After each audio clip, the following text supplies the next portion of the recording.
다 함께 찬양하시겠습니다.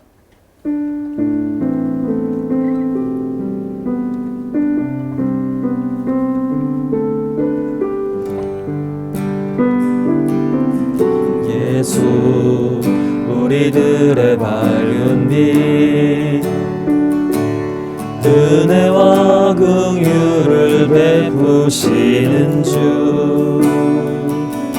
주의 길을 따라가는 주의 자녀들에게 항상 밝은 빛을 비추시네. 그는 구원의 주 하나님 공의로 세상을 다스리시네. 주를 경외하는 자들에게 부어주시는 놀라운 주님의 영광.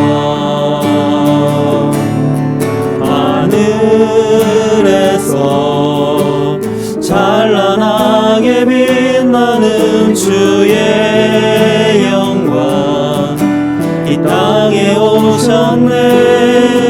어둠을 밝히고 새 생명 주시네.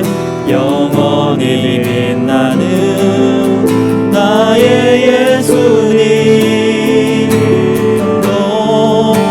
높이 영광과 찬양 받으실 그 이름 경배합니다. 슬픔을 거두고 내게 자유 주시네. 기쁨의 노래는 영원한 나의 빛 예수께.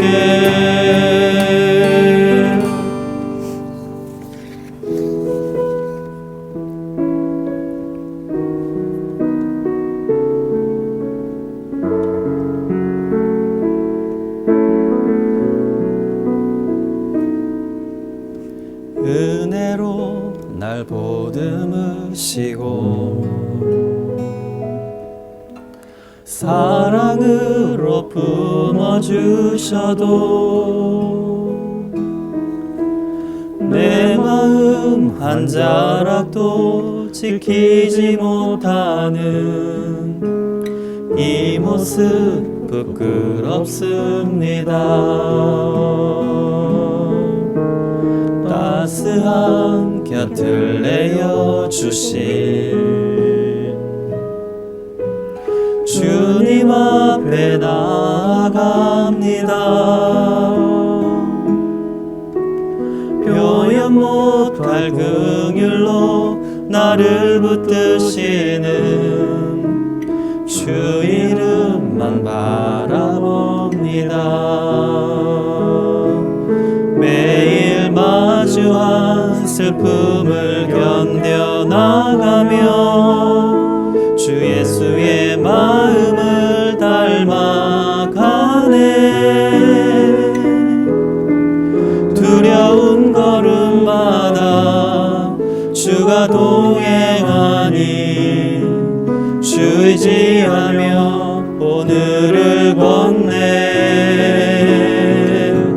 주의 신실한 소망을 깊이 담으며 주 예수의 풍요를 채워가네. 하나님의 자녀로 명예 지켜가며 깊어진 삶을 주께 드리네.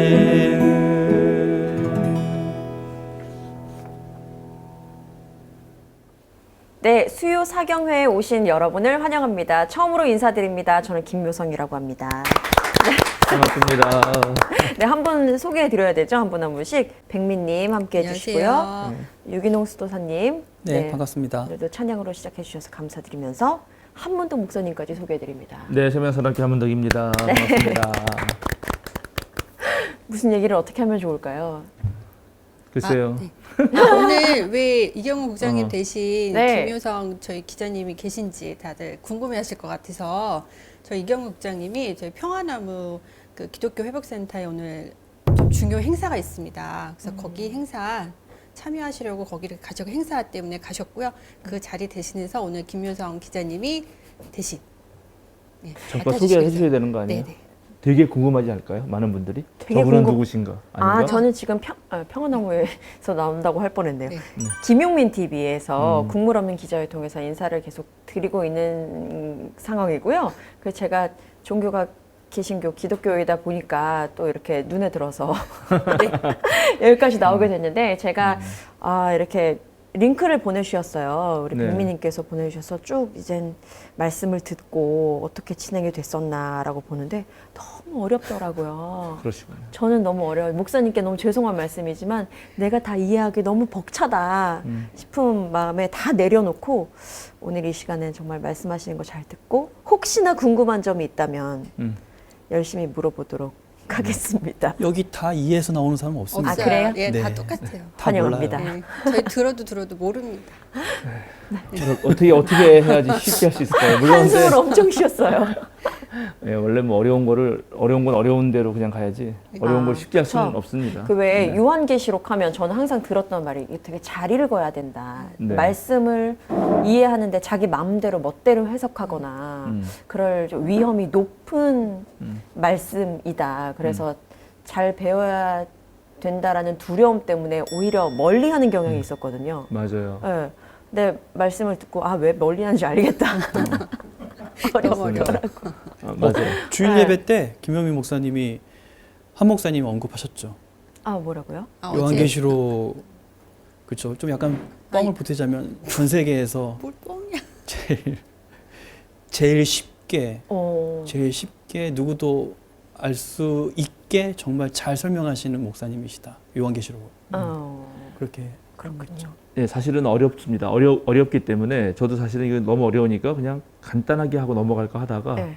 그렇게 하면 또 여전히 어려운 거 그대로 말씀하신 대로 쳐다보지도 않거나 성경 안에 들어있는데 네. 사람 많은 분들이 아예 안 읽거나 아니면 이제 아예 안 읽는 상황에서 다 모르니까 또 어떤 사람들이 이걸 가지고 아무 말 대잔치를 한다. 네. 그럼 거기에 또 쏙 넘어가서 맞아요. 그럴까봐 일부러 천천히 자세하게 하고 있습니다. 그래서 요한계시록을 음. 진짜 자세히 보는 사람들은 어떤 사람들이냐면 안티크리스트 문화 영화 만들려고. 맞아요. 네, 뭐 그렇게 좀 이렇게 이용하려고 활용하려는 사람들이 오히려 더 많이 들여다보는 것 같더라고요. 잘 말씀하셨어요. 그 영화 만드는 사람들은 상징, 환상 이런 이미지, 상상력이 중요하니까 요한계시록에 잔뜩 그런 게 들어있거든요. 그쵸. 오늘은 다행히 안 나오는데 네. 우리 기자님 계셨을 때 안 나와서 다행인데 오늘은 교회 이야기라서 조금 이제 뭐 편하리라 생각할지 모르지만 편하지 않고 근데 어쨌든 그 뒤에 4장부터 가면 엄청 복잡한 환상 이야기가 나와서 어렵습니다. 그런데 오늘은 그냥 이제 7교회 이야기를 시작하기 때문에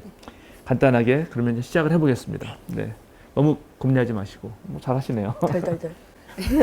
그 일단 요한계시록이 막 계시록 이러면 계시록이란 말이 뭐 묵시록, 막 묵시무락 이러니까 좀 쫄리잖아요. 네. 그런데 재밌게도 이건 편지였다는 거 우리 네. 한번 보죠.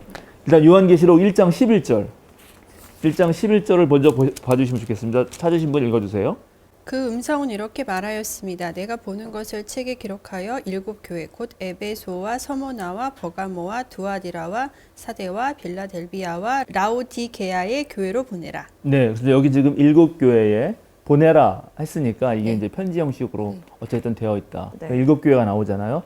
이제 이런 거 그 목사고시에 잘 나오는 문제입니다. 아마 김용민 이사장님도 이거 열심히 공부했을 거예요. 7교회. 7교회. 그래서 네. 뭐 어서 버서 어쩌고저쩌고 외웠는데 에베소, 서머나 그다음에 그죠? 버가모, 두아디아, 사데, 빌라델비아, 라오디게아. 근데 이게 지도를 그리면 요렇게 올라가 가지고 교회가 소아시아에 에베소부터 에베소, 그다음에 서머나, 버가모, 두아디라, 두아디라, 사데. 사데, 빌라델비아, 라오디게아 이렇게 반원 모양으로 있어요. 그러니까 에베소에 보내면 에베소가 읽고 또 옆에 보내고 그 순서대로 돌려가면서 읽었던 회람서신입니다. 회람서신. 이거를 그러면은 손으로 다 써야 되니까 7개를 쓰기가 벅차서 그냥 하나 쓰고 이렇게 돌려봐라 이건가요? 그 7개를 써서 각각 보냈을지 네. 아니면 하나를 써서 회람했을지는 뭐 정확히는 모르겠는데 네. 보통은 하나를 써서 회람하죠. 그리고 지금 종이에 쓰는 게 아니잖아요. 네. 이게 되게 비싼 양피지나 책에. 예, 오. 아니면은 그런 파피루스에 써야 네. 되는데 파피루스는 오래 보존하기 어려우니까 뭐 어떤 아니면 또 받고 베껴 쓸 수도 있죠. 뭐 사람들이 어떤 방식이든 좋습니다. 그 7개 보내는 편지다라는 걸 가지고 그러니까 7개를 정확히 명시적으로 일단 말한다는 거. 그래서 7교회의 각각의 문제와 뭐 칭찬과 이런 얘기를 하는데 오늘 그런 얘기를 좀 하려고 해요. 근데 보통 성경을 읽을 때 많은 교인들이 이게 뭔 말인지 모르겠다 그런 이유는 그게 옛날에 쓰여졌기 때문이에요. 옛날 상황을 몰라서. 그러니까 말만 있고 이 말한 정황을 모르면 이 말이 무슨 말인지 모르잖아요. 네. 그렇죠? 당연히 네. 그렇죠. 아까 뭐 내가 지난번에도 말하지 않았나? 내가 예를 들어서 나는 꼭 이 사람하고 결혼해야 됩니다. 이렇게 말을 해요. 근데 말만 있어. 부모님이 반대해도 나는 반대를 무릅쓰고 결혼할 거예요. 그럴 때 이 말한 사람이 남성이라고 치고 그 여성이 남성보다 나이가 많다. 그러면 반대를 한 이유는 나이 차이가 많아서겠죠. 근데 내가 남성인데 나 남성이랑 하겠다. 그러면 이제 그죠? 그 성소수자 결혼에 반대하는 거고 부모가 나가 남성인데 한국 남성인데 여기 일본 여성이랑 결혼해요. 그러면 또 그게 외국인 반대 이럴 거 아니에요. 그러니까 글만 있으면 몰라요. 아. 정황을 알아야 왜 이 사람이 뭘 반대했고 뭘 결혼하려고 하는지 알잖아요. 그런 식으로 성경이 어려운 대부분의 이유는 이 옛날에 쓰여지고 시대 상황을 몰라서예요. 그래서 이제 그 시대 상황을 약간 제가 열심히 설명하죠. 근데 그 시대 상황을 모르니까 그게 어느 시절 얘기인가 하고 이제 헷갈려서 어려울 수도 있는데 동시에 성경은 또 그냥 쓰는 게 아니라 이 쓴 사람들이 대부분 고대에 글을 쓰는 사람들은 다 엘리트예요. 네. 문맹률이 97% 8% 되거든요. 글자 자체를 못 읽고 주로 이야기, 구전을 하고 이것도 책을 써서 보내면 그 중에 글을 읽을 수 있는 한두 사람이 읽고 낭독을 하면 나머지는 듣는 거라 그랬잖아요. 지난번에 그렇게 얘기를 했었죠. 네. 낭독되는 문서란 말이죠. 그런데 이 글을 쓰는 사람은 엘리트니까 그냥 쓰지 않고 또 종이도 없고 하니까 엄청 생각을 해가지고 멋진 문학 구조를 만들어요. 그냥 쓰는 게 아니라 다 이게 생각을 해가지고 쓰는 거예요. 네. 기자님이면 또 잘 알잖아요. 글을 하나 쓸래도 그 지면 안에 몇 자 들어가야 되네, 뭐 200자가 들어가야 된다 그러면 200자를 어떻게 넣을까 생각을 하잖아요. 다시 당연히. 또 고치고 또 네. 고치고 또 소설 쓰는 분들은 엄청 조사를 해가지고 등장인물을 어떻게 배치하고 뭐 스토리 구성을 어떻게 하고 여기서 절정을 하고 이 절정을 만들어서 여기서 암선을 깔고 막 복잡하잖아요. 그런 식으로 쓴다. 요한계시록도. 네. 오늘 그걸 보여주려고 그래요, 제가. 이래서 또 좀 어려울지도 모르겠는데 그래도 어쨌든 일단 이게 보내는 편지이고 그래서 첫 번째 7교회에 편지를 쓰는데 그러면 첫 번째 편지를 쓴 한번 교회 얘기 보죠. 일단 2장 1절 읽어주세요. 에베소 교회 편지를 씁니다. 에베소 교회의 심부름꾼에게 이렇게 써 보내라. 오른손에 7뼈를 주시고 7금 촛대 사이를 거니시는 분이 말씀하신다. 네, 여기 지금 에베소 교회의 심부름꾼은 이거는 이제 하늘의 천사를 말합니다. 지난번에도 말했듯이 네. 고대 사람들은 여기 교회가 있으면 이 교회를 지켜주는 또는 내가 있으면 나를 지켜주는 하늘에 누군가가 있다고 생각하고 그 천사라고 생각했어요. 그럼 하나님은 그 천사를 시켜서 이쪽으로 연결하는 거거든요. 여기는 그런 거고 그런데 오른손에 7뼈를 주시고 7금 촛대를 거니시는 분 이분이 있는데 이분이 말씀하신다 이렇게 나오잖아요. 네. 우리 성경은 이게 번역을 하니까 이렇게 나오는데 네. 이게 그리스 성경으로 읽으면 처음 시작할 때 이렇게 말씀하신다 이렇게 시작하는 거예요. 아. 그러니까 타데 레게이 이렇게 시작해요. 타데 레게이 호 저저저저저 이렇게 타데 레게이가 이와 같이 말씀하신다 이렇게 하는 거거든요. 그런데 이게 제가 말씀드렸듯이 옛날에 예언자들이 말을 할 때 예언자 전통 언어가 있다 그랬죠. 야훼 하나님께서 말씀하신다. 네. 코 아마르 야훼 이렇게 말하는 거거든요. 이게 이제 히브리어인데 야훼 하나님께서 말씀하신다 또는 코 아마르 아도나이 주님께서 말씀하신다 이렇게 말씀하신단 말이에요. 자 그걸 하나 예를 들어줄게요. 아모스 구약성경 아모스 1장 한번 1장 찾아주실래요? 이 아모스가 예언자 양식의 대표적인 양식인데 아모스 1장 3절 6절 9절 11절 13절 계속 나옵니다. 한번 읽어주세요. 조금씩 나 주가 선고한다. 그렇지 다마스쿠. 됐어요. 네, 6절 나 주가 선고한다. 그렇지 9절 나 주가 선고한다. 그렇지 11절 나 주가 선고한다. 계속 나오죠. 이 나주가 선고한다, 나주가 선고한다 이렇게 번역된 이 말이 코 아마르 야훼예요. 아, 나주가 말씀하신다. 그런데 이 아모스서가 네. 히브리어로 되어 있잖아요. 네. 근데 이게 기원전 300년에 알렉산더 대왕이 그 전체 유럽을 점령하면서 쉬운 헬라어, 코인의 헬라어라는 거를 전파시키고 모두 헬라어를 쓰게 했고 히브리 사람들도 이 히브리어를 잊어버리고 이제 헬라어를 배웠단 말이죠. 그래서 그런 사람들을 위해서 구약 성경을 헬라어, 그리스어로 번역을 했어요. 그럼 여기 나주가 선고한다. 이걸 어떻게 번역했을까, 헬라어로? 그게 타데 레게이 큐리오스 이렇게 번역한단 말이에요. 아까 말한 나 타데 레게이 큐리오스, 주가 말씀하신다. 주가 이처럼 말씀하신다. 말씀하신다. 그런데 그 말 똑같이 오늘 요한계시록이 아까 타데 레게이 이렇게 시작한다 그랬죠. 네. 예, 그러니까 요게 바로 계시록에도 똑같이 예언자 형식으로 코 아마르 야훼처럼 이런 분이 이같이 말씀하신다, 이런 분이 이같이 말씀하신다 하면서 예언 형식을 그대로 따르고 있다. 아, 어려워. 예.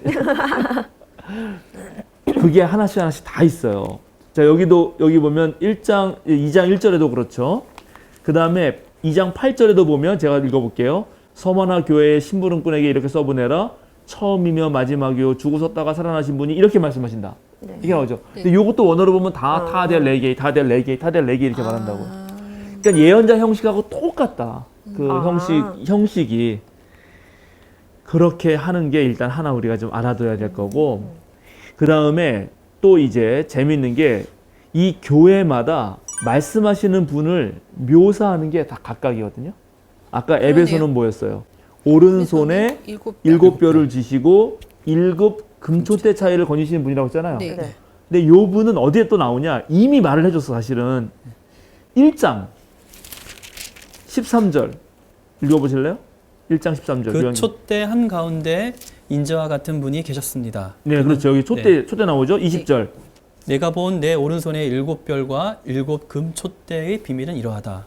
일곱 별은 일곱 교회의 심부름꾼이요, 일곱 촛대는 일곱 교회다. 예, 이렇게 나오죠. 그러니까 여기 지금 앞에다 미리 이런 얘기를 쫙 해준 다음에 거기서 하나씩 가져오거든요. 또 얘를 계속 이렇게 확인할게요. 오늘 이거 되게 많아요. 자, 서머나 교회는 어떻게 나오죠? 어떤 분이 말씀하신 거죠?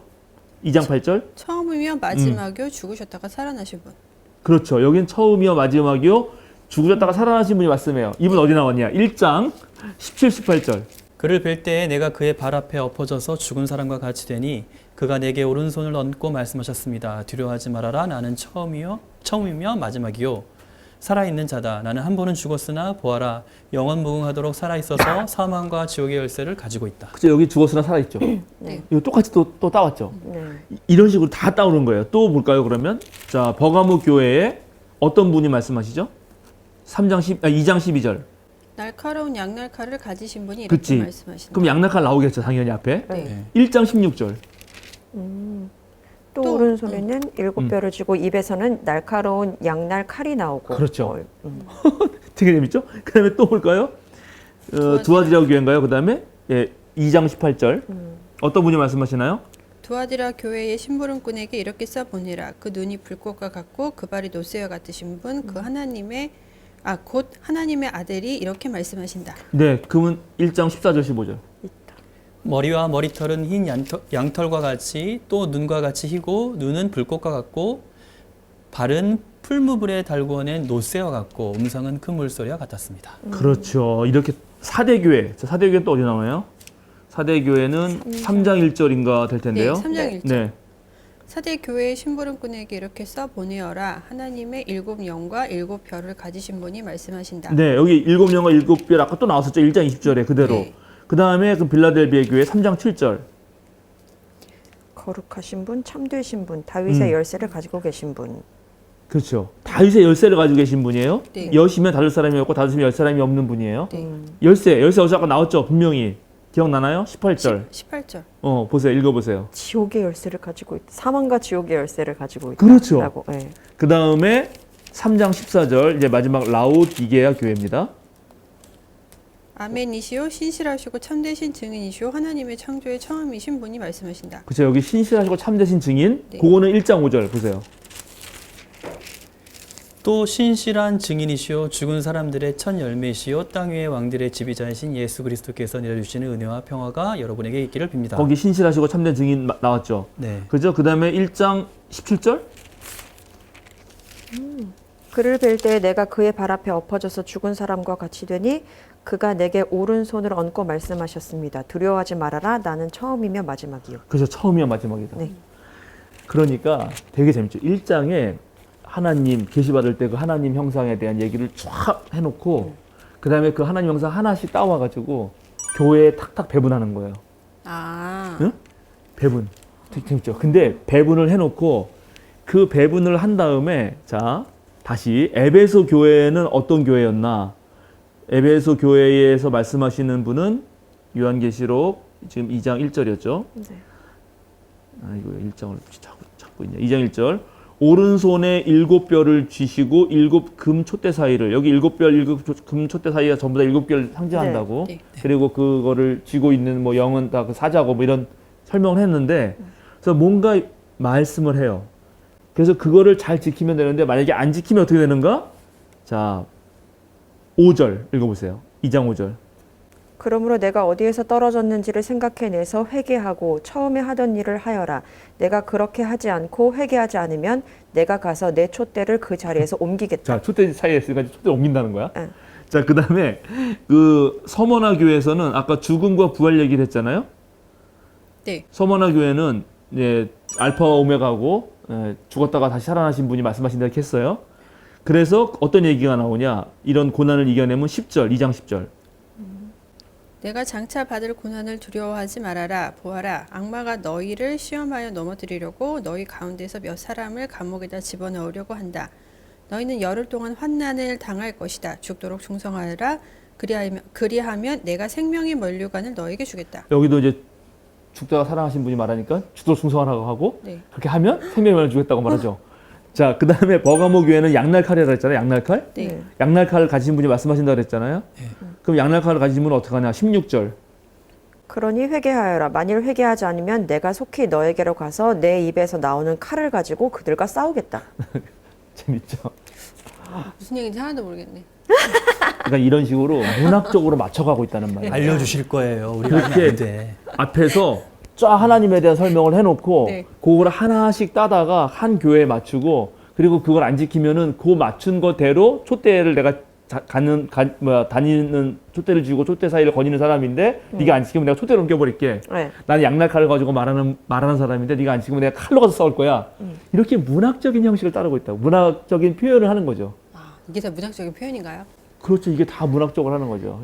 이분들이 글을 안 써보셨구나. 기자 선생님 어떻게 생각하세요? 아, 문학적인 표현입니다. 이렇게 말을 해야 될 것 같아요. 아, 이게 약간 대꾸라고 해야 되나? 그렇죠. 대꾸를 하는 거예요. 네. 다 맞춰주는 거예요. 그거 하나 가지고 촛대면 촛대로, 네. 칼이면 칼로, 그렇게. 그다음에 죽음과 부활이면 이것도 죽음과 부활로. 네. 그런 식으로 전부 다 맞추면서 생각을 하면서 썼단 말이죠. 그냥 막 쓴 게 아니에요. 보인 대로 썼다는 게 아니에요.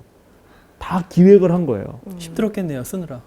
그렇죠. 그리고 예전에는 수정이 좀 어렵다 보니까 그렇죠. 다 생각하고 완벽하게 한 다음에 그 다음에 옮기지 않았을까? 거의 미리 해서요. 네. 근데 이제 그 전에는 그 타블릿 그 진흙, 하얀 진흙에다가 이렇게 펜이 있는데 펜이 이 끝에는 뾰족하고 이 끝에는 이렇게 해서 넓적해요. 네. 이렇게 넓적해 하여튼간.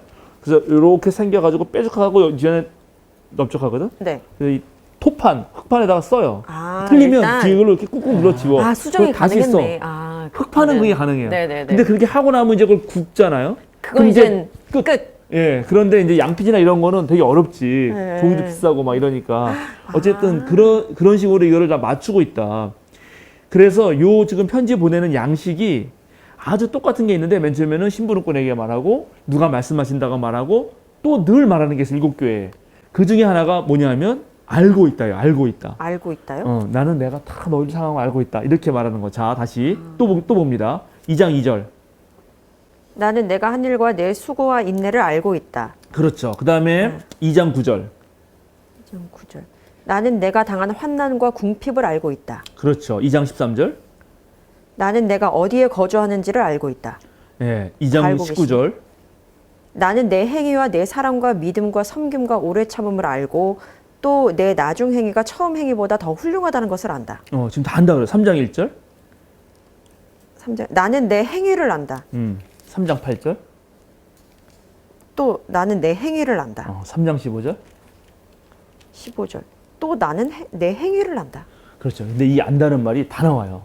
또 똑같이. 근데 이 안다는 말이 나 너 다 알고 있는데 이러면 듣는 사람 상황에 따라서 양면이 있지 않겠어요? 네. 네. 두려울 수도 있고. 또 하나는 날 알아주시는구나. 그렇지. 잘하네. 이거예요. 다음 주만 더 나오셔야겠는데? 아이고 나도 모르게 안 된다고. 그렇잖아요. 그러니까는 이게 박해 상황에 쓰였다 그랬잖아요. 그래서 박해를 잘 이기면서 견디는 사람에게는 이 말씀이 내가 다 안다. 그게 엄청나게 위로가 돼요. 그런데 박해 상황에서 견디지 못하고 넘어가 버렸어. 그럼 내가 다 안다 그러면 두렵겠죠. 그쵸. 그러면 이 말을 했을 때 그 다음 나오는 얘기는 한편으로는 칭찬일 거고 한편으로는 회개를 촉구하는 걸 거예요. 심판의 메시지를 하면서. 그러겠죠?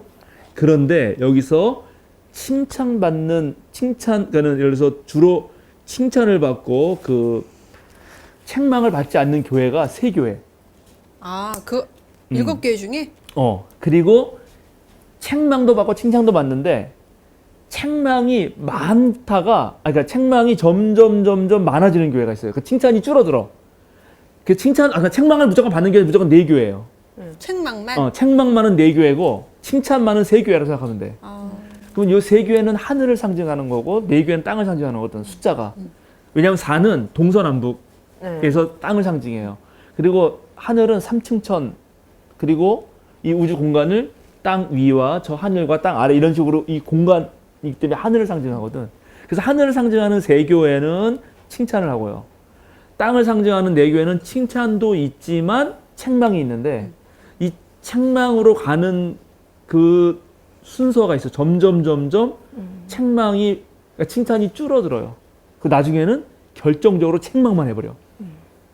이걸 다 짜요. 이 사람이 그냥 한 게 아니야. 그래서 우리가 아까 어떻게 했어? 에베소, 서머나, 버가모, 두아디라, 사데, 빌레델피아, 라우디게 하잖아요. 네. 네. 그게 일렬이잖아요. 이렇게 아까 이렇게 생겼다 그랬잖아요. 네. 그럼 맨 처음에 에베소는 나중에 책망을 받아요. 근데 칭찬은 8개나 해. 자, 이제 읽어보겠습니다. 일단 8개. 2장 2, 3절. 2장 2, 3절 읽어주세요. 나는 내가 한 일과 내 수고와 인내를 알고 있다. 또 나는 내가 악한 자들을 참고 내버려 둘 수 없었던 것과 사도가 아니면서 사도라고 자칭하는 자들을 시험하여 그들이 거짓말쟁이임을 밝혀낸 것도 알고 있다. 너는 참고 내 이름을 위하여 고난을 견뎌냈으며 낙심한 적이 없다. 자, 여기서 제가 세볼게요. 내가 한 일과 내 수고할 때 한 일은 한 일 중에 수고와 인내예요. 예, 그러니까는 거기가 2개입니다. 내가 악한 자들을 참고 내버릴 수 없는 거 3개, 그죠? 사도 지칭하는 시험에서 거짓말이 밝혀낸 4개, 참은 거, 그 다음에 그게 5개, 고난받은 거 6개, 낙심한 적이 없다가 7개. 그리고 2장 6절로 가면, 보세요. 그런데 내게는 잘하는 일이 있다. 너는 니골라 당에 하는 일을 미워한다. 나도 그것을 미워한다. 요거에서 8개예요. 8개 칭찬을 하고 하나 책망을 하셔. 뭐냐 하면 그게 바로 4절이에요. 읽어주세요. 그러나 너에게 남아야 할 것이 있다. 그것은 내가 처음 사랑을 버린 것이다. 네, 버린 거죠. 이게 이제 여기 하나 책망을 하거든? 책망 하나밖에 없어요. 처음 사랑 버린 게 뭐예요? 그건 이제 다음 주에 할 거예요. 네. 구조가 되게 많아가지고. 왜 이렇게 앞서가세요? 자, 그래서 궁금하잖아. 당연히 궁금하지. 에베소 교회에서 책망을 했잖아. 그럼 다음 교회는 칭찬할까 책망할까? 책망? 칭찬을 해요. 네. 이래서 책망, 칭찬, 책망, 칭찬, 책망, 칭찬, 책망, 칭찬, 책망. 이렇게 그려진다고. 네. 그래서 위에 3개가 딱 칭찬이고 밑에 4개가 책망이 있어요. 헐. 네. 그리고 그게 그 순서대로야. 그걸 의도했다는 거잖아요. 의도했습니다. 이게 다 의도하는 거야. 이거 정말 장난이 아니에요. 예, 그래서 그러면 책망받은 사람에게는 어떻게 하겠어? 회개를 촉구하겠죠. 네. 그럼 에베소 교회도 회개를 촉구하겠지? 네. 2장 5절. 그러므로 네가 어디에서 떨어졌는지를 생각해 내서 회개하고 처음에 하던 일을 하여라. 네가 그렇게 하지 않고 회개하지 않으면 내가 가서 내 촛대를 그 자리에 옮기겠다. 자, 그렇죠. 이제 에베소 교회 다음에 서머나 교회입니다. 서머나 교회 칭찬을 듣겠습니다. 2장 9절. 나는 내가 당한 환난과 궁핍을 알고 있다. 그런데 사실 너는 부요하다. 또 자칭 유대 사람이라 자들에게서 내가 비방을 당하고 있는 것도 나는 알고 있다. 그러나 사실 그들은 유대 사람이 아니라 사탄의 무리다. 네, 되게 환난과 굶김을 당하고 있는 어려운 교회인데 사실은 너희가 영적으로 부유한 자고 너희가 정말 괜찮은 거고 니네가 끝까지 견디면 나중에 생명의 멀리가 주겠다 칭찬을 해요. 그러면 이제 그 다음에 버가모 교회인데 버가모 교회는 다음 책망할 자리예요? 아니면 칭찬할 자리예요? 칭찬. 책망할 때가 됐죠? 네. 그죠? 아니, 2장? 책만 아니 책만.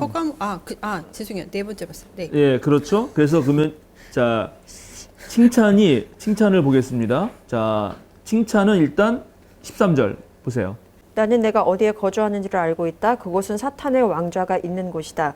그렇지만 너는 내 이름을 굳게 붙잡고 또 내 신실한 증인인 안디바가 너희의 곁 곧 사탄이 살고 있는 그곳에서 죽임을 당할 때에도 나를 믿는 믿음을 저버리지 자 않았다. 칭찬을 2개 했어요. 2개 했는데 그 다음에 바로 14절. 근데 그러나 나는 내게 몇 가지 나무랄 것이 있다.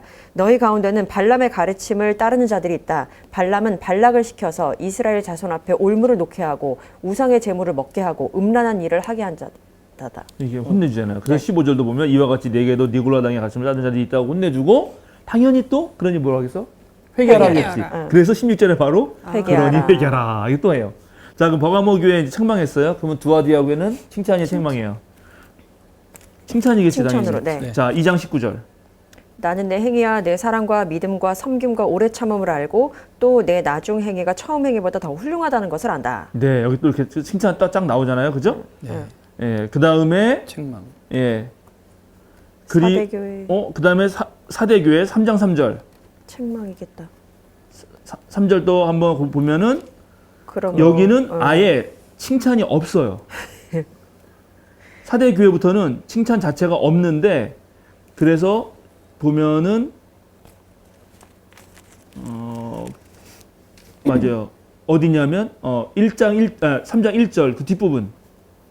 나는 내 행위를 안다. 너는 살아있다는 이름은 있으나 실상은 죽은 것이다. 이건 뭐 거의 완전히 그렇죠? 뭉개는 건 예, 아니에요. 완전 뭉개버렸는데 그래도 다행인 거는 4절에 보면 그러나 사대에는 자기 옷을 더럽히지 않은 사람 몇이 있다. 요 정도만 해주고 있어요. 그러니까 여기도 당연히 회개하라는 말이 나오겠죠. 당연히 그죠? 예. 3절에 보면 3장 그러므로 내가 그 가르침을 어떻게 받고 어떻게 들었는지 되새겨서 굳게 지키고 회개하라 이런 말이 있습니다. 다음 이제 빌라델피아 교회로 갈게요. 빌라델피아 교회로 가면은 3장 11절 11절 읽어주세요. 내가 곧 가겠다. 너는 내가 가진 것을 굳게 붙잡아서 아무도 내 면류관을 빼앗지 못하게 하여라. 예, 이미 면류관을 쓰고 있어요. 무슨 의미예요? 주지도 않았는데요. 이거는 그만큼이 줬다는 거지. 그만큼 대단하다는 거지. 너가 그 생명의 면류관을 아까는 주도 충성하고 내가 생명의 면을 주겠다고 어느 교회 얘기했잖아요. 네. 그러니까 이 교회는 이미 그거를 가진 교회라는 거야. 그럼 이건 그러니까 칭찬인 거예요. 칭찬인 거죠. 그래서 빼앗지 못하게 하겠다고. 그래서 빌라델피아 교회 가면 또 칭찬을 하고요. 우와. 그다음 그렇죠. 이건 이미 얻은 거잖아요. 예. 엄청난 교회네. 예, 이미 얻은 거고 그다음에 라우디게아 교회는 이제 가장 심한 질책을 하겠는데 그 유명한 얘기가 나오죠. 자, 15절. 3장 15절. 나는 내 행위를 안다. 너는 차지도 않고 뜨겁지도 않다. 내가 차든지 뜨겁든지 하면 좋겠다. 네, 그렇죠. 여기 계속 나와요. 내가 이렇게 미지근하여 뜨겁지도 않고 차지도 않으니 나는 너를 내 입에서 뱉어버리겠다. 너는 풍족하여 부족한 것이 조금도 없다고 하지만 실상 너는 내가 비참하고 불쌍하고 가난하고 눈이 멀고 벌거벗은 것을 알지 못한다. 그렇죠? 이렇게 엄청 혼내고 역시 3장 19절에 나는 내가 사랑하는 사람 누구든 책망도 하고 징계도 한다. 그러면 너는 열심히 내어 노력하고 회개하라. 이런 식으로 요거를 이대로 그린다. 그래서 딱딱 나눠놓고 또 칭찬 이렇게 책망 많은 교회들도 처음엔 칭찬을 많이 했다가 책망 한 가지 했다가 칭찬 조금 하고 그 다음에 칭찬 조금 하고 그 다음에 칭찬도 안 하고 나중에 심한 질책을 해요. 이렇게 하면서 회개를 촉구하는 거죠. 회개를. 네, 이거는 박해 상황에서 교회들이 어디는 잘하고 어디는 못하는데 네. 못하는 교회에게는 회개를 강력하게 촉구하는 거고 잘하는 교회는 끝까지 견디면 생명의 면류관도 주고 생명책에 내 이름도 적어주고 그렇게 할 거다라고 하는 큰 맥락에 있다. 자, 그리고 또 똑같은 게 있는데 이 일곱 교회 보내는 게 맥락이 똑같은 게 또 뭐 있냐면 자, 또 보겠습니다. 2장 7절. 귀가 있는 사람은 성령이 교회들에 하시는 말씀을 들어라. 예. 네. 좋습니다. 성령이 교회들에게 하시는 말씀을 들어라 이런 말이 있죠. 네. 2장 11절. 귀가 있는 사람은 성령의 교회들에 하시는 말씀을 들어라. 그렇죠. 2장 17절. 귀가 있는 사람은 성령의 교회들에 하시는 말씀을 들어라. 계속 나오죠. 지금 귀가 있는 사람은 성령이 교회들에게 하시는 말씀을 들어라 이렇게 말합니다.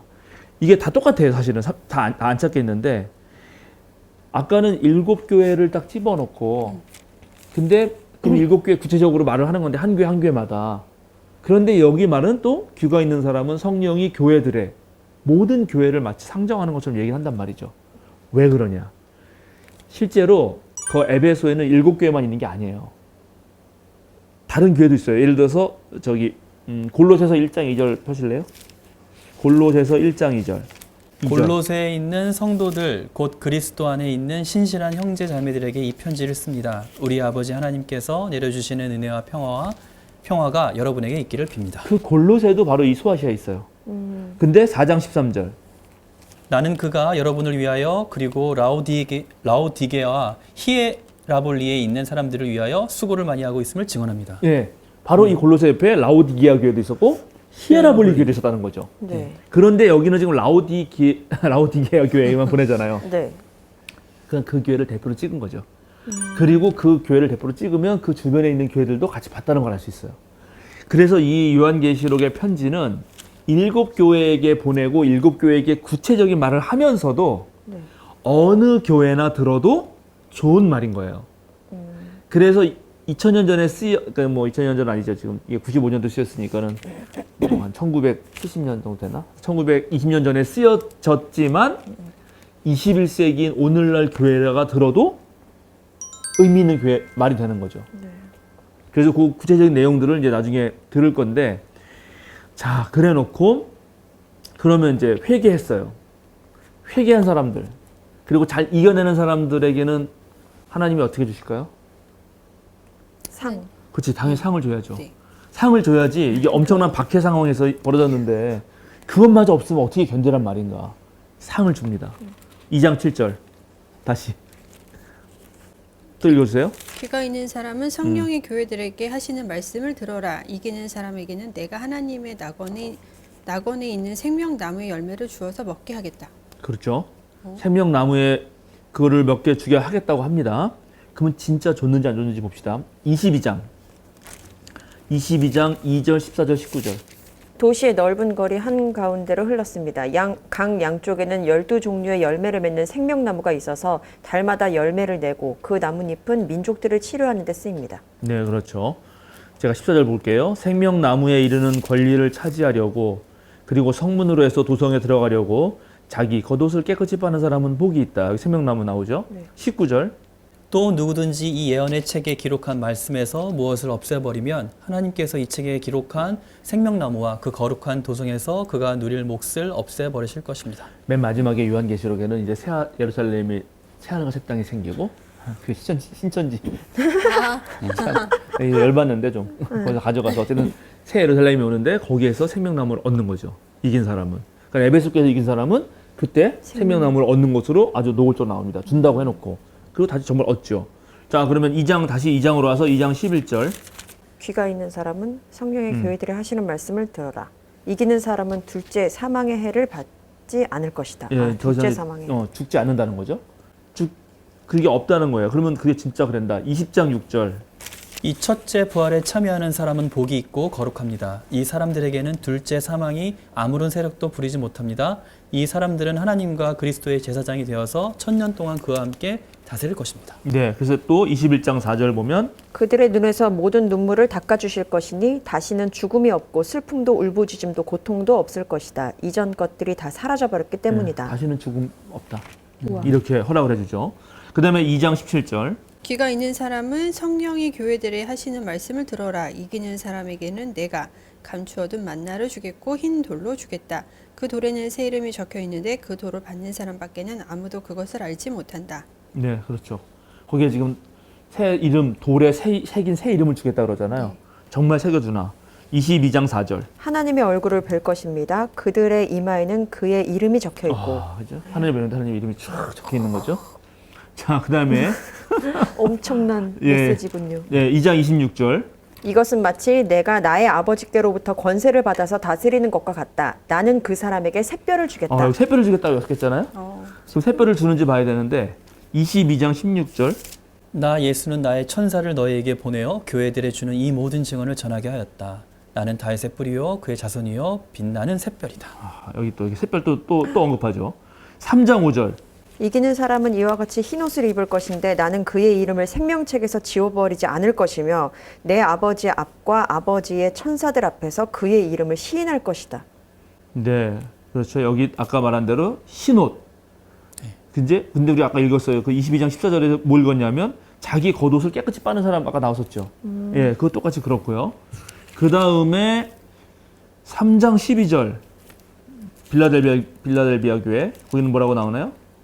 이기는 사람은 내가 내 하나님의 성전의 기둥이 되게 하겠다. 그는 다시는 성전을 떠나지 않을 것이다. 나는 내 하나님의 이름과 내 하나님의 도시 곧 하늘에서 내 하나님께로부터 내려오는 새 예루살렘의 이름과 또 나의 새 이름을 그 사람의 몸에 써두겠다. 네. 그래서 보면 여기 성전 이야기가 막 나오잖아요. 그죠? 성전의 기둥에 막 세워놓고 새 예루살렘 나오고 그게 바로 아까 말한 대로 21장 22절 보면 나는 그 안에서 성전을 볼 수 없었습니다. 그것은 전능하신 주 하나님과 어린 양이 그 도성의 성전이시기 때문입니다. 그렇죠. 이 새로운 성전 이야기가 또 나오는 거죠. 그 다음에 이제 마지막 라우디게아 교회 21절 3장 21절 이기는 사람은 내가 이긴 뒤에 내 아버지와 함께 아버지의 보좌에 앉은 것과 같이 나와 함께 내 보좌에 앉게 하여 주겠다. 네, 그렇죠. 거기 이제 보좌에 앉는 거잖아요. 네. 그럼 이제 보좌에 앉으신 하나님 얘기가 나와야 되는데 그게 바로 22장 3절 보면 다시 저주를 받을 일이라고는 아무것도 그 도성에 없을 것입니다. 하나님과 어린 양의 보좌가 도성 안에 있고 그의 종들이 그를 예배하며. 네, 그걸 예배하면서 그 뒤에 또 쭉쭉 나옵니다. 그러니까 이런 식으로 이게 좀 간단한 게 아니라 제가 무슨 말을 하고 싶은 거냐면 요한계시록이 1장부터 22장까지 있는데 그 1장부터 22장을 전체 머리에 두고 1장에서 앞에 이걸 하시는 분이 지금 이 박해를 받는 상황에서 있는 교회들에게 뭔가 편지를 쓸 때 이걸 하시는 분이 예수님이고 하나님이다 하는 걸 설명하기 위해서 쫙 설명을 해놓고 거기서 하나를 갖다가 끄집어내서 각 교회들에게 붙이고 하나씩 그리고 그걸 안 하는 사람들은 그 붙인 것대로 똑같은 혼이 나고 그걸 하는 사람들은 보상을 주는데 그 보상의 내용이 뒤에 21장, 22장에 또 결론적으로 착 그려준다. 그렇게 짠 거란 말이죠. 이 전체 편지를 쓸 때 이미 그렇게 한 거예요.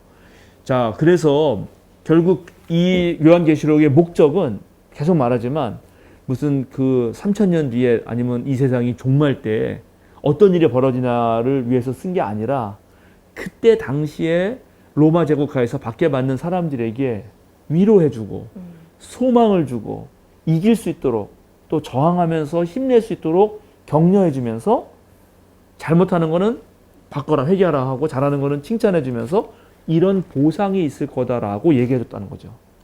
이게 요한계시록 전체 구조에 이렇게 수미상관하게 나타난다 하는 걸 말하는 거예요. 자, 그래서 21장 다시 봅니다. 21장 5절 7절 요한계시록 21장 5절에서 7절 그때 보좌에 앉으신 분이 말씀하셨습니다. 보아라 내가 모든 것을 새롭게 한다. 또 말씀하셨습니다. 기록하여라 이 말은 신실하고 참되다. 또 나에게 말씀하셨습니다. 다 이루었다. 나는 알파며 오메가 곧 처음이며 마지막이다. 목마른 사람에게는 내가 생명수 샘물을 거저 마시게 하겠다. 이기는 사람은 이것들을 상속받을 것이다. 나는 그의 하나님이 되고 그는 내 자녀가 될 것이다. 예, 이렇게 보상을 해주기로 딱 하고 이제 거의 뒷 마무리를 하는 거죠. 그래야 힘이 날 거 아니에요. 너 지금 고생하지 마. 우리 군대 있을 때 힘들면 고생하지 마. 곧 제대 날이 온다. 그럼 희망이 생기잖아요. 너 이거 힘들지만 나중에 엄청난 보상을 해줄 거다. 인텐시브를 주겠다. 좀만 더 고생하면은 이번 연봉에서 한 5천만 원 더 올려주겠다. 막 이렇게 하면은 막 좀 힘이 나잖아요. 그렇게 해주는 거죠. 충성을 다하죠. 아, 그렇구나. 평화나무도 좀 인텐시브를 많이 주고. 없어 그런 게. 그런데 그렇지 않은 사람들이 있겠죠. 네. 자, 8절 읽어보세요. 8절.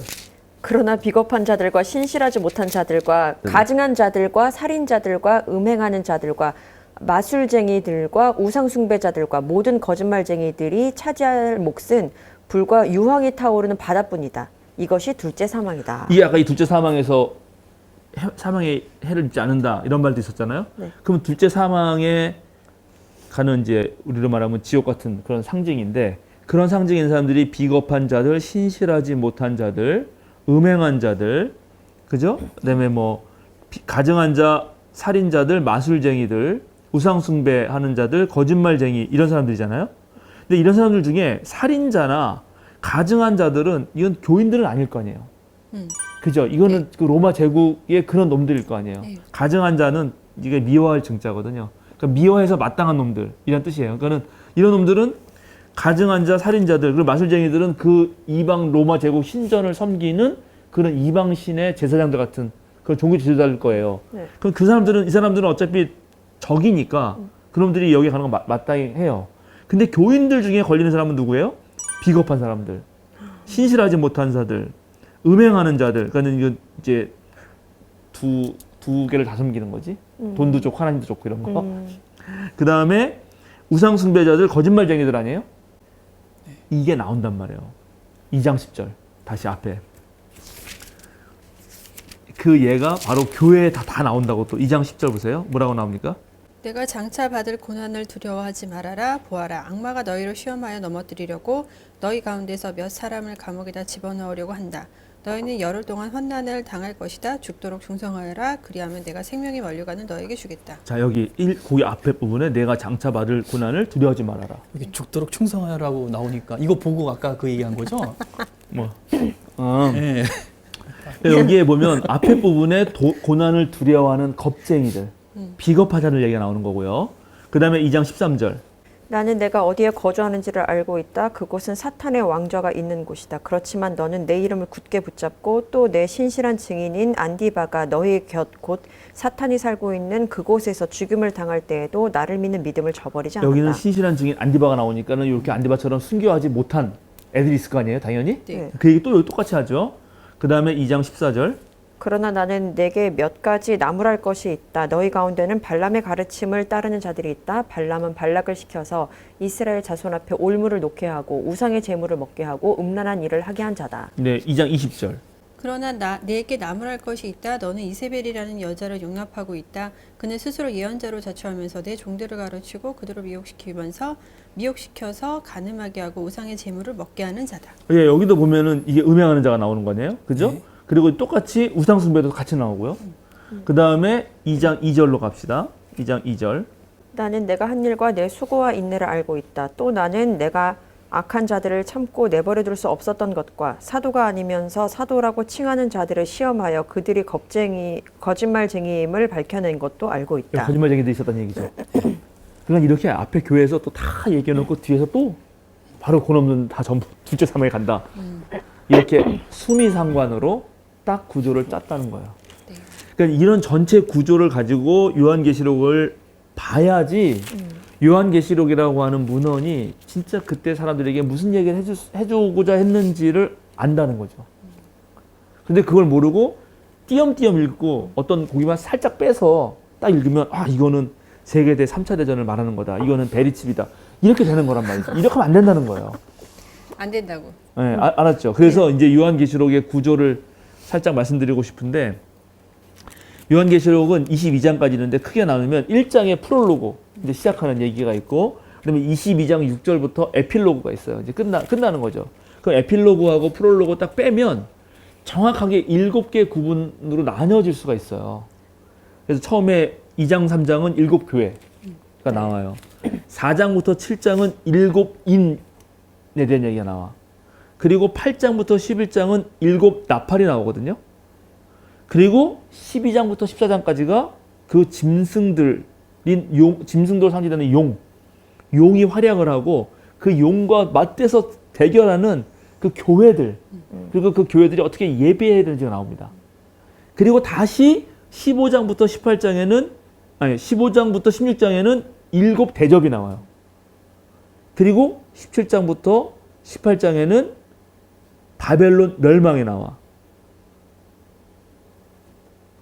그리고 19장부터 이제 22장 5절까지는 어린 양의 혼인 장치와 새 창조가 나오거든. 마지막 심판 때에 그 예루살렘 어떻게 되는지가 나온단 말이에요. 그래서 그게 그 일곱 촛대처럼 이렇게 또 구도가 돼 있어요. 그리고 그게 약간 또 이렇게 딱딱 맞아요. 놀랍게 이 구조가. 그러면 이렇게 촛대 구조를 하면 제가 예전에 말씀드렸지만 제일 중요한 것은 어디에 있냐면 강조점 문학 양식으로 촛대 구조를 하면 한 가운데 하고 싶은 얘기가 있고 그리고 그것의 결말이 끝에도 있단 말이죠. 네.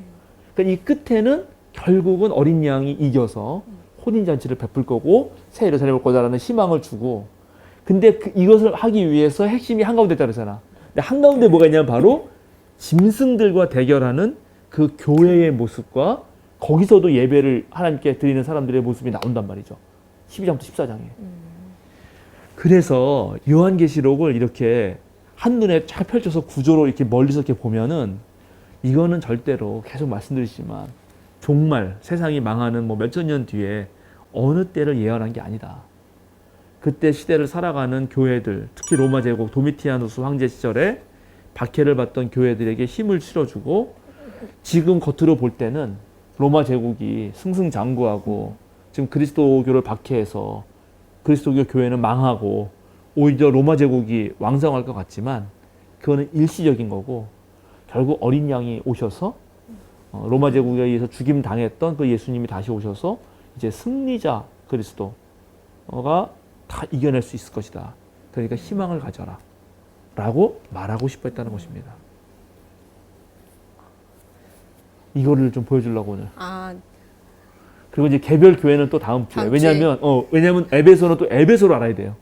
왜 하필이면 또 에베소인가? 네. 여러 교회들 중에. 보면서 궁금했어요. 네. 다음 주는 방송을 통해 확인하도록 하겠습니다. 하세요. 그래서 이제 우리가 성경을 읽는 방법 제가 요한계시록 끝나고 이제 구약으로 넘어가기 전에 좀 성경을 보는 눈 한번 쭉 강의를 또 몇 개 하고 넘어가고 싶은데요. 왜냐하면 성경을 알려면 첫 번째 이 성경이 쓰여진 그 시대의 상황을 알아야 돼요. 그 말을 했던 사람의 의도도 알아야 되고 정황도 알아야 되고. 근데 우리 한국 교인들이 그걸 모르면서 읽으니까 요한계시록을 이제 맘대로 해석하는 거고. 두 번째 그 의도를 알았으면 그 의도를 잘 설득하기 위해서 문학 구조를 어떻게 쓰고 있나. 문학 구조를. 그 우리 교회 교인이 저한테 이제 마가복음서 얘기하다가 그 어떤 사람 뭐 강연을 들었는데 거기에 왜 예수님이 시각장애인 고친 이야기가 있거든요. 네. 맨 처음에 뭐 이렇게 진흙 같은 거 발라서 보이냐 그랬더니 뭐 보이긴 보이는데 나무 같은 것들이 걸어 다니는 것처럼 흐릿하게 보인다 그러거든요. 네. 그 다음에 그럼 다시 와서 이렇게 뭘 해가지고 이렇게 해라 했더니 그때는 이제 제대로 보입니다. 이렇게 한 그 본문을 가지고 네. 어떤 분이 이제 얘기를 한 거예요. 혹시 우리의 믿음이 너무 흐릿하게 보는 거 아니냐. 더 명확하게 봐야 되는 거 아니냐. 제대로 뭐 이렇게 좋은 설교죠. 그래서 이제 그 우리 교인 중에 한 분이 들으시고 그거 진짜 자기 의미가 있었다. 실존적으로. 그래서 저한테 이제 얘기를 막 하는 거예요. 그래서 좀 좋은 뭐 그 얘기는 사실 좋다. 근데 제가 하나 내가 더 얘기해 준다고 하면서 얘기를 했어요. 네. 근데 그 마가복음서에 시각장애인 고친 이야기가 앞에도 나오고 뒤에도 나오거든. 뒤에 누가 나오냐면 바로 그 니고데모. 네. 맞나? 맞죠? 니고데모? 목사님 물어보시면 어떡해요? 장모님이 바디메오 아니 니고데모 아니고 바디메오 헷갈렸어. 니고데모는 요한복음이고 바디메오. 디메오의 아들 바디메오. 바디메오가 또 시각 장애인이었단 말이에요. 그렇죠. 바디메오가 눈을 떴죠. 눈을 떴잖아요. 그리고 예수님의 길을 따라서 걸어갔거든. 네. 여기도 그 시각 장애인 고친 이야기 여기도 있어요. 네. 그게 양쪽을 감싸고 있거든. 그리고 그 안에 예수님이 3번이나 자기는 이제 죽으러 간다. 순환 예고를 하고 네. 그 순환 예고를 할 때마다 그 베드로를 위시한 12제자들은 오해를 해요. 그러니까는 눈을 못 뜬 거야. 그래서 앞에서 눈을 천천히 뜰 거다라는 거를 앞에서 깔아주고 실제 눈 뜬 사람들은 어떻게 되는지를 보여주면서 바디메오는 예수님의 죽음의 길을 따라가거든. 처음과 끝을. 네, 그래서 그런 구조가 있다. 그리고 그 한가운데 마가복음서 가장 중요한 거는 나는 섬김을 받으러 온 것이 아니라 섬기러 왔다. 이렇게 얘기가 딱 나오거든. 내가 그 구조를 얘기했죠. 얘기했더니 우리 교인이 그게 그런 뜻도 있냐고 대단하다고 이렇게 또 알았어요. 그러니까 성경의 그런 문학 구조를 알면은 또 이게 엄청나거든. 예를 들어서 마태복음서를 보면은 또 5라는 숫자가 엄청 많이 나와요. 5. 마태복음이에요? 5라는 말이 나오는 건 아닌데 예를 들어서 5. 네, 5. 그러니까 예를 들어서 그 족보에 나와 있는 여성도 5이죠. 네. 근데 거기서 그 그리스도를 언급하는 그리스도라는 단어도 5이고 그 다음에 예수님이 이와 같이 말씀하셨다 하고 말씀을 끝내는 게 있어요. 그것도 5개예요. 이런 식으로 다 5에 맞춰. 그거는 왜 그러냐? 그거는 마태복음서 쓴 사람이 모세 오경을 대체하는 문서라는 의도가 있었기 때문이에요. 그리고 예수님은 바로 모세 오경의 율법을 완성하러 온 분이다. 그래서 이 성서의 문화 구조를 아는 것이 무척 중요해요.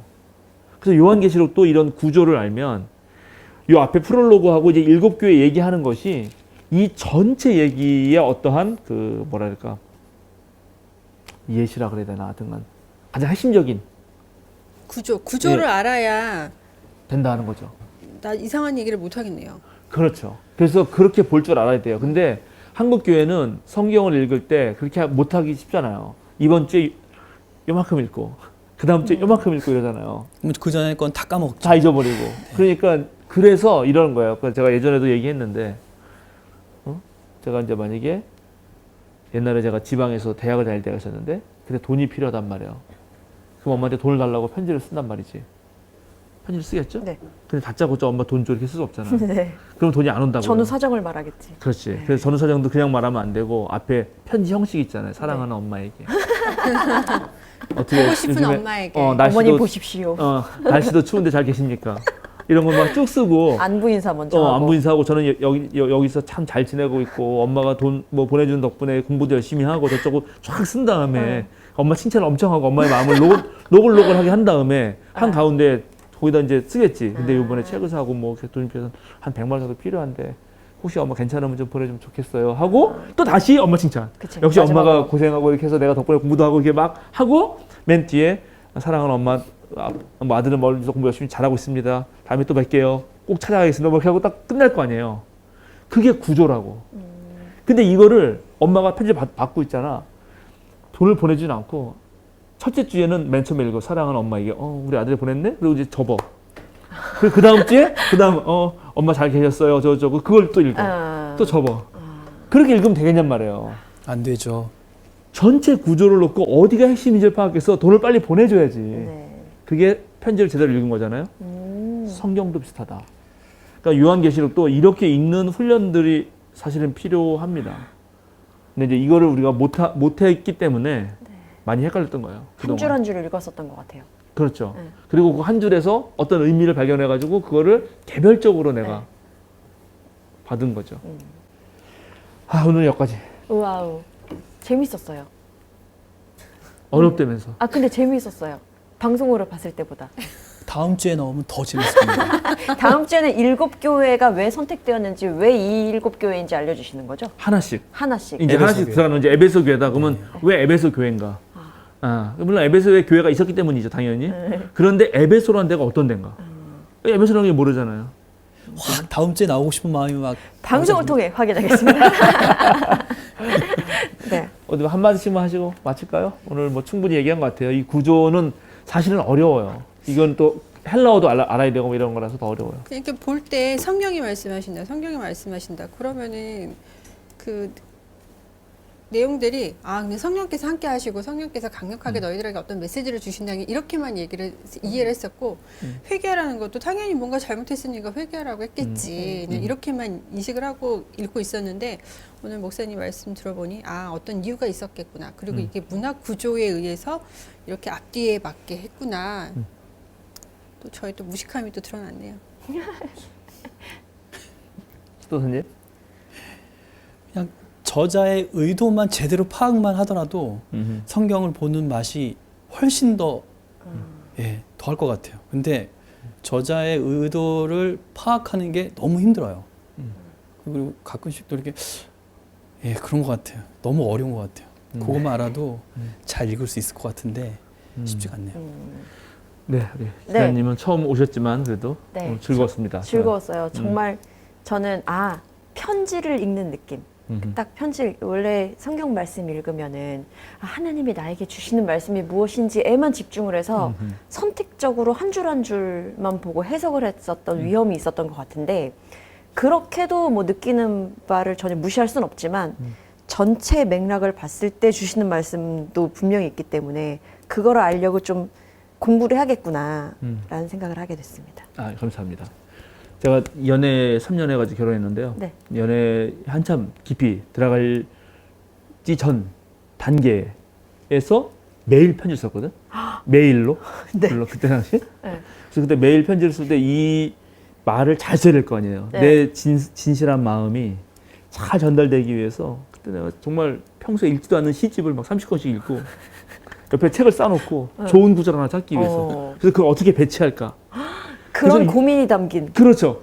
그런 생각을 하면서 썼을 때 이 어떤 말을 어떻게 쓰냐에 따라서 확실히 달라지잖아요. 네.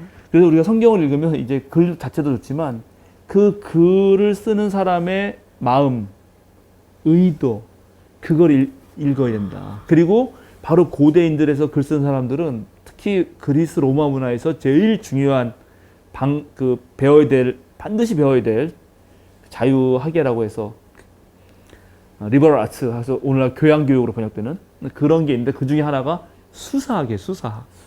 글을 잘 쓰는 거지 정말로. 이렇게 막 구조 다 짜가지고 그런 걸 잘 했을 때 이게 진짜 편지가 감동이 됐던 거거든요. 요한계시록도 그렇다. 마치겠습니다.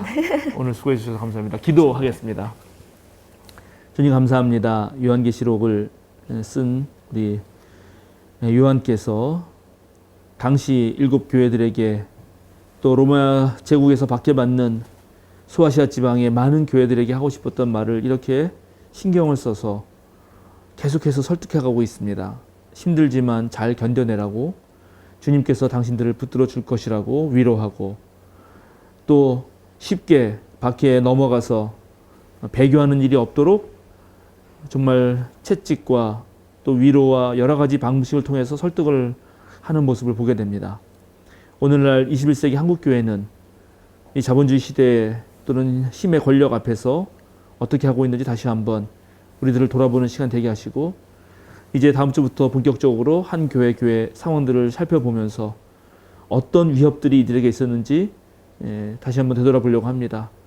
이런 모든 과정이 우리들의 신앙이 더 깊어지고 더 담대해지고 또 더 옳은 길로 갈 수 있도록 주님께서 늘 함께해 주시옵소서. 감사드리며 예수님의 이름으로 기도드립니다. 아멘.